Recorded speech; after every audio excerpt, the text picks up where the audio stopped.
Hello and welcome to Housing Development, your weekly guide to trends, innovations, and conversations that shape the future of housing and construction across Nigeria and Africa. As always, I am your housing diva, Flora, and I'm excited to have you join me today. Now, here are some of the top housing headlines making waves across the country this week.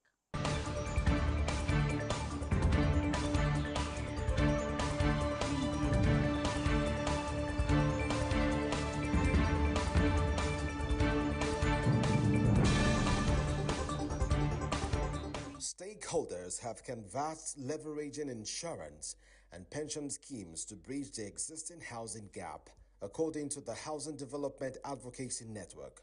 By integrating insurance policies and pension funds into housing finance, Nigerians can access long-term, low-interest mortgage plans and better housing opportunities. The group noted that insurance can provide security for homeowners against risks such as property loss or damage, while pension schemes offer a sustainable pool of funds for mortgage financing. Experts argue that aligning these two sectors with housing policies could make home ownership more attainable for the average Nigerian. Chairman of the Council of Registered Builders of Nigeria, Samson Opalua, has called for urgent reforms to address the significant policy gaps and skill shortages in the country's facility management sector. Speaking at the investiture ceremony of Akpate Undao as the second national chairman of the Nigerian Institution of Builders in Facilities Management, Opalua stressed the need for better recognition and support for facility management, a field he believes is crucial to national development. Opalua highlighted that while the world is rapidly changing with new technologies and evolving workplace needs, Nigeria's facility management industry remains stagnant, hindered by a lack of skilled professionals and inadequate policy support. He explained that many organizations still view facility managers as maintenance staff, ignoring their potential as strategic leaders who can drive business success. The Lagos state government is setting up efforts to clean up its real estate sector. It aims to protect tenants from rising rents and illegal charges.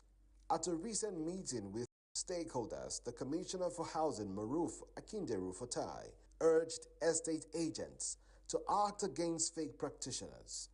These individuals encourage landlords to charge unfair rents and fees not recognized by Lagos law. The commissioner raised concerns about the increasing rent hikes and unauthorized charges. He said such actions break the state's real estate rules and add pressure on residents. He called on licensed agents to help regulate the system and restore order in rent practices across Lagos.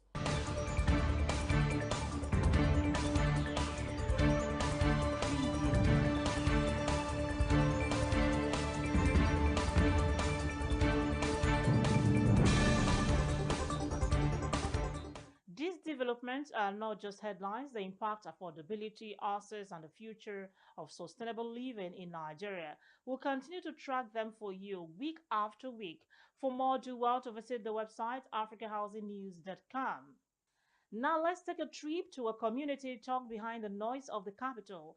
Just beyond the Abuja border in Mararaba lies a settlement known as Ruga, a densely populated area where basic housing needs remains a dream. Let's take a trip to Nasarawa Ruga in Mararaba, Nasarawa State. Nestled in the beating heart of Angwan Nasara, Ruga Mararaba is a vibrant community, boldly facing challenges and navigating through adversity with unwavering resilience. During the rainy season, the river poses a threat as it can flood homes in Angwan Nasara, Ruga Mararaba. Chief Audu Tafa, the traditional ruler of Sabongeri, sheds light on the harsh living conditions and the community's ongoing struggle with essential amenities.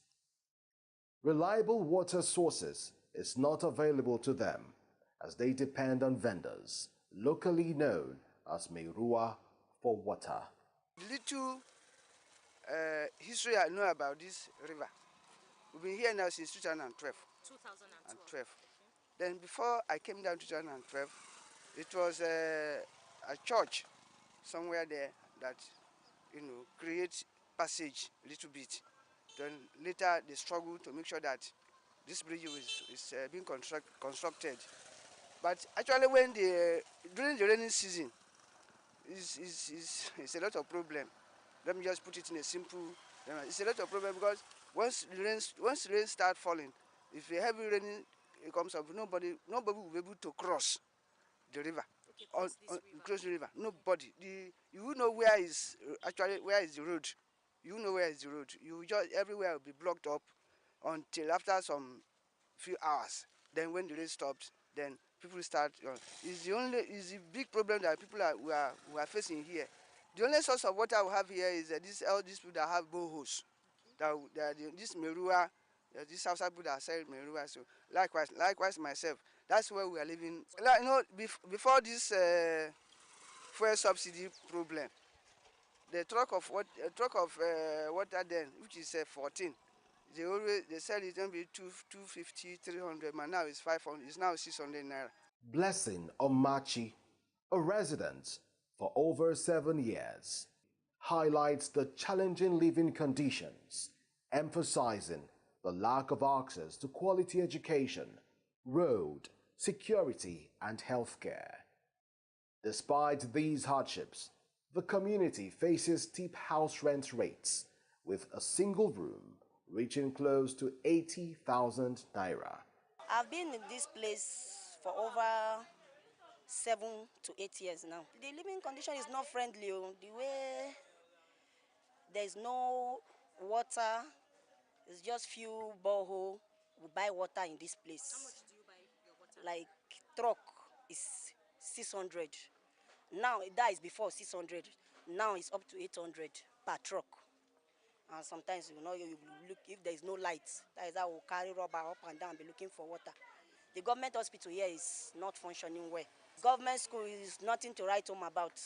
It's not good at all. The government school is just all this. The way the children go to school without no slippers, no sandals. So we cannot even put our children in the government school because it's bad influence. The children going there. The rents are expensive. Yeah, expensive. It's not like single room in this place is up to 80, and there's no water. 80,000 for single room, and you will share toilets. It's 80,000. While education is one of the basic gain in life, Sir Benson, a dedicated school owner, emphasizes the community's eagerness for education and the critical need for improved infrastructure. Initially, I was thinking that maybe this part of the world, they don't like going to school, but if you look at my school now, majority of the students, they are from this part of the world. Many of them, they are outside Fulani. So the school is, the people here, they have interest in education very, very well. Damuwanmu, kin ga dai damuwanmu na farko, kin ga gada ga ta can. To ita ce muna da damuwa a kanta, ƙwarai da gaske. Mu ne ke ɗan haɗa kuɗi muna ɗan mutanen unguwa mu ne ke haɗa kuɗi muna ɗan yin ta. Yanzu kina ganin wannan hanya tun daga Maraba, kin ga tun daga Maraba har ta kai can ba kwalta, ba mu da ruwa, ba makarantar gwamnati. In the midst of these challenges, Angwan Nasara sent out a resounding plea for better living conditions, improved education, and infrastructure. The question lingers: will the authorities answer this call? Time holds the key as this community presses on in the hope of a brighter tomorrow. It's good news. Are you a stakeholder in the built environment, or you are looking for an authentic, credible source for housing and construction news in Africa? You now have an opportunity. Africa International Housing Show has now created a unique opportunity for you by establishing a full-fledged housing television, the first of its kind in Africa. You can now access information on home ownership, rental, building materials, finance, real estate and insurance, among others. All on Housing TV Africa, channel 149 on StarTimes.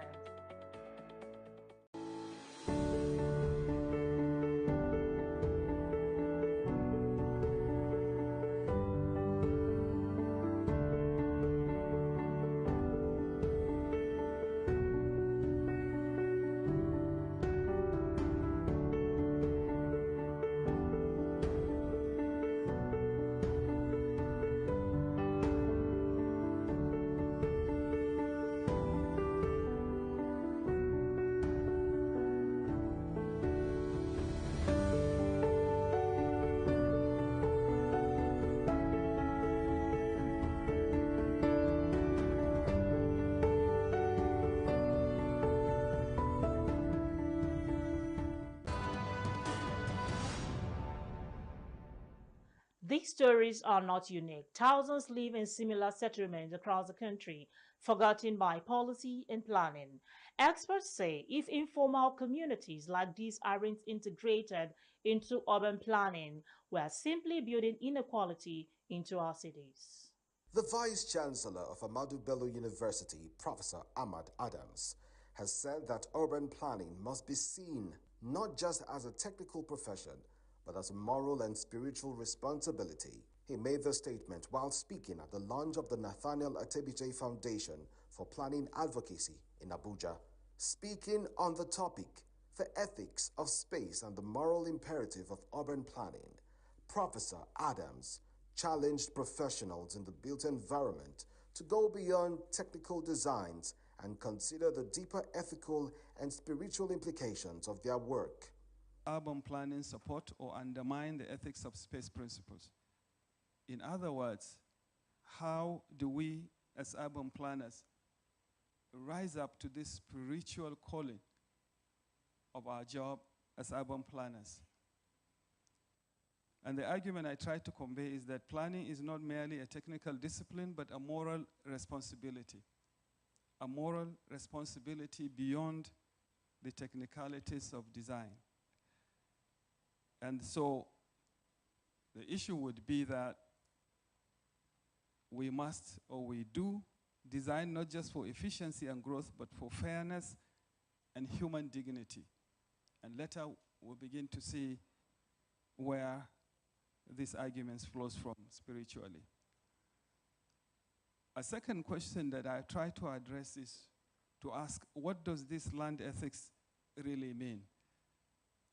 And this can simply be defined as the philosophical and ecological framework that promotes responsible and ethical relationship between man and the natural environment.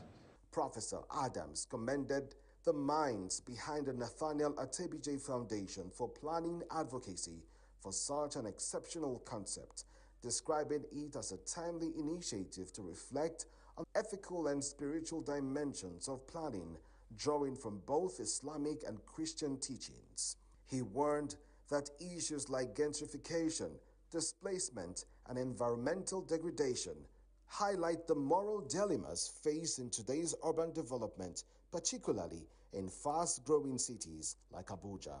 Urban planning is the field where land ethics principles are translated into action. And those land ethics issues that we talk about, they are spiritual provisions and demands on us to implement what God has instructed us to do.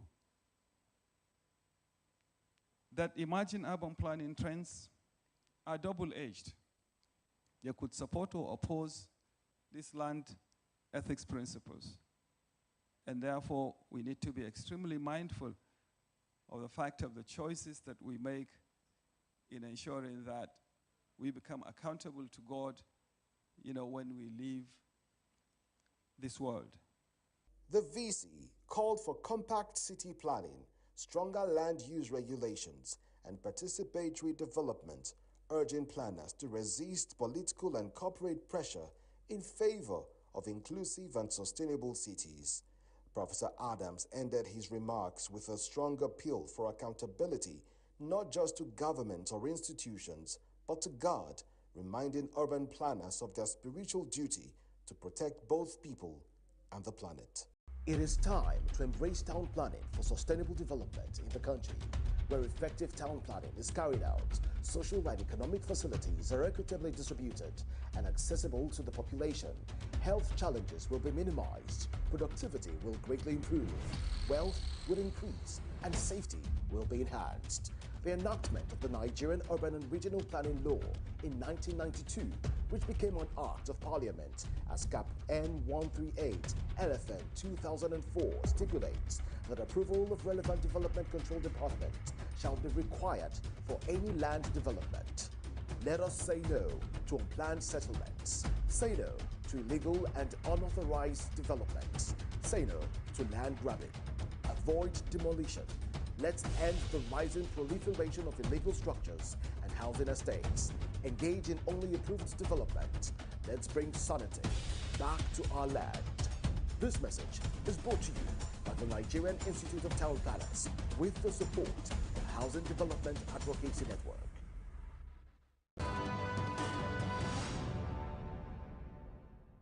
We need a shift from the elitist housing to inclusive development.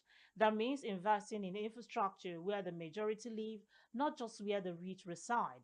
Now let's talk about the Africa International Housing Show 2025, the biggest housing and construction event on the continent.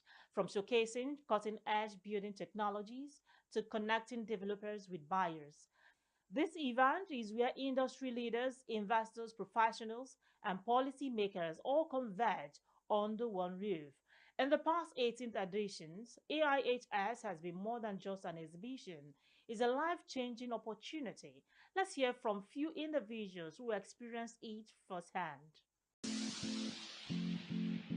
It's been a pretty good exhibition. We've seen a lot of real estate developers. We've seen people selling housewares and bathrooms and sanitary wares. And it's really good. We've met some people from China selling plumbing items. And it's a good mix. And it's very well attended and very well set up. And I recommend that more people should come and be a part of what's going on here.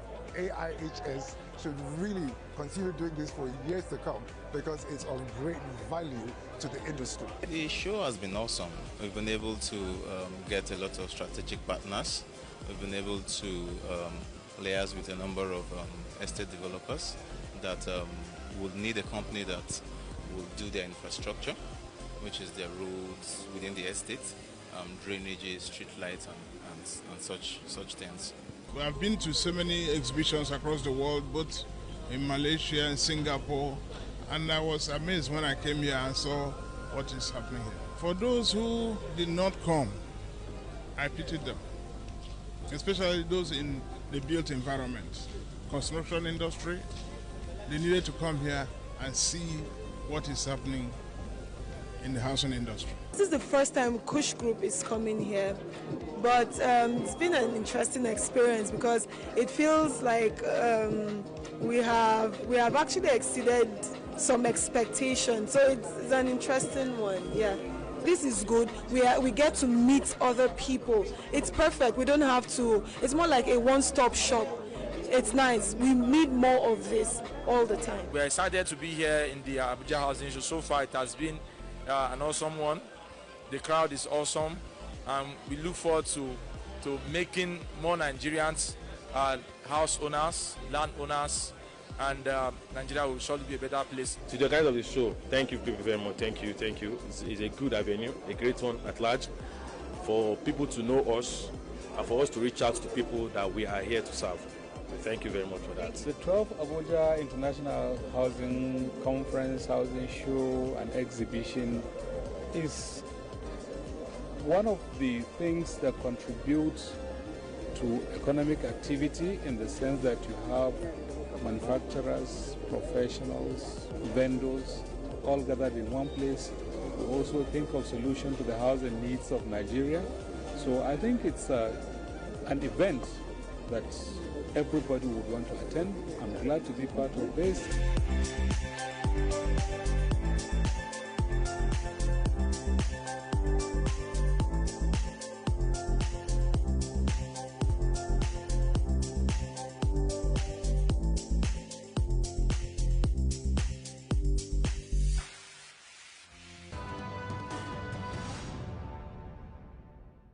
Now that's the power of African International Housing Show. It opens doors literally and figuratively. So what's new in AIHS 2025? Let me give you a sneak peek. The date is July 27th to 1st of August 2025 at the Transcorp Hilton Event Center, Abuja, Nigeria. Who is coming? We have developers, government agencies, banks, international investors, youth innovators, and more. So whether you're a developer, a supplier, a policymaker, or simply an African, a Nigerian dreaming of home ownership, AIHS is where you need to be.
Let's go. Let's go.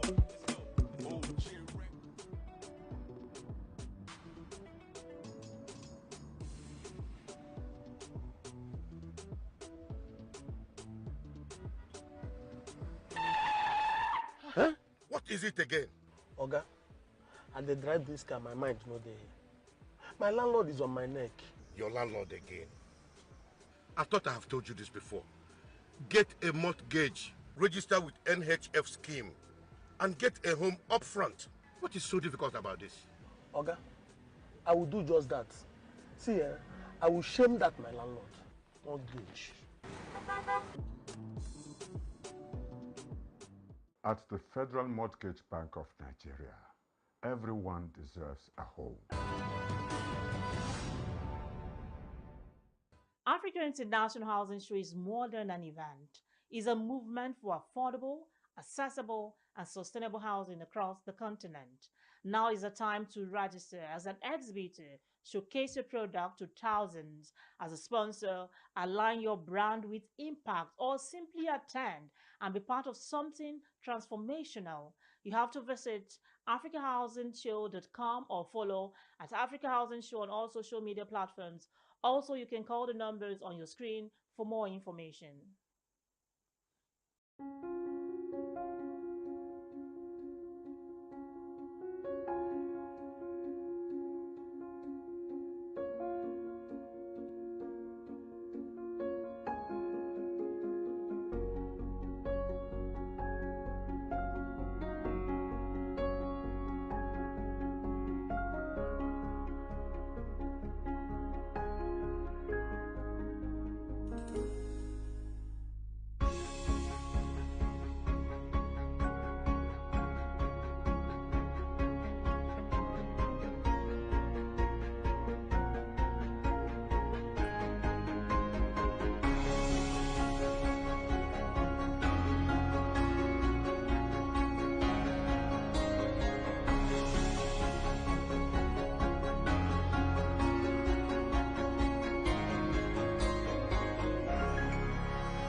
This is housing development. Here, I don't just talk about owning a home only. What about renting?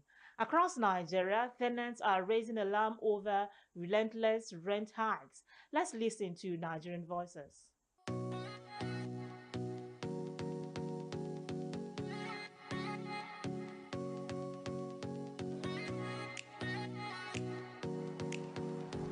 I stay in Lekogoma, and the rent I paid last year and last 2 years I can't talk for every other person. I can talk for my own self. Where I'm staying, I entered there with 750. Now I'm paying 850. Like my estate before that place, 2 bedrooms used to be 800, 3 bedroom like 1 million. But now 3 bedroom is like 3.5, 2 bedroom 2.5. Old houses, so it's not even newer houses. The government should be serious about price control. Gariki, the rent I'm paying 2 years ago and rent I'm paying now is not the same thing. Now I'm living for self-contained. A room and parlor, toilet and bathroom and kitchen. Yeah, before I know how much I'm paying, but now it's too much for me. Times 3, the landlord put it. Say if I know if you pay, I can park. Before I'm paying 180,000, but now I'm paying 350. It's too much for me. I stay in Abacha Road. That is Maraba. Yeah, there's a whole lot of difference. 2 years ago, let's just say 1 bedroom flat that used to be maybe 500,000. Currently now is 1 million, 1.5.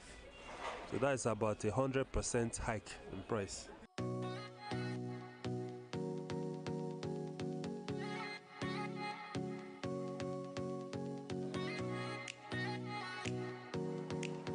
Nigerian voices there. Rent should not become a reason for homelessness. Affordable shelter must remain at the heart of national development. As the journey to AIHS 2025 begins, remember, housing is more than buildings. It is dignity, is opportunity, and is our shared responsibility. Let's continue to shine the spotlight on the people, the policies, and the progress driving the housing sector. I'm your housing diva. Thank you for joining me on housing development today. Until next time, stay informed, stay involved. Bye for now.